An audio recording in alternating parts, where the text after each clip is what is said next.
Hello again, friends. In this video, we'll be doing Rochut 1, which many of you probably already know based off the Bordoni vocalises. Obviously, if you're following this channel, you know I've already been working out of the tuba Bordoni books. I do want to work out of some of the Rochut ones as well because they're not all the same. There are some ones that aren't shifted over from the trombone Rochut version to the tuba Bordoni version. And there are a lot of great etudes in there, and this to me, this is one of them. This was actually my first foray into the studies of Bordoni. In high school, I had a euphonium player as my private teacher, so he worked out of them extensively and felt that I needed to as well, and I completely agree with him. At the time, I hated it because I had to read things down the octave, especially when I was just learning C tuba. You know, it's hard enough just getting the right fingers on C tuba, then you're expecting me to read it down the octave. Oh my God, the nerve of some people. But obviously, it was for my benefit, and now in hindsight, I'm very, very thankful that he had me do that. So the common issues that I run into with a lot of my students here is just pacing, pacing in the crescendo, pacing of our long notes, especially like if you look at the first line, you have the dotted half note C at the end.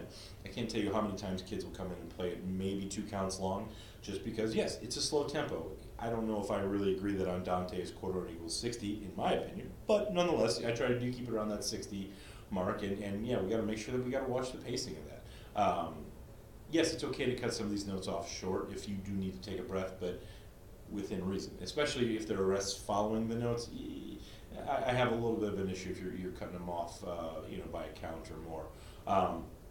From there, if you look down the 3rd and 4th line, obviously we have a little bit of grace note action. Just make sure that the grace notes are pronounced. We don't want to make it sound like we played a wrong finger and we made a quick fix, or we don't want to make it sound like we're flubbing. We want to make sure that the listener understands that, okay, that's a grace note and it's going to go by quick, but not so quick that we're not sure of its purpose or its meaning.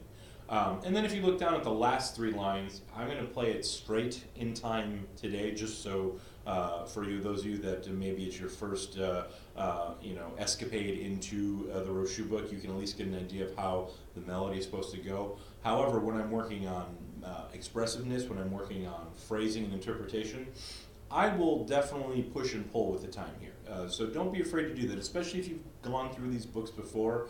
I think it's perfectly fine to really kind of push and pull with the tempo. I feel like just the way it's written, there's a lot of dramaticism to it.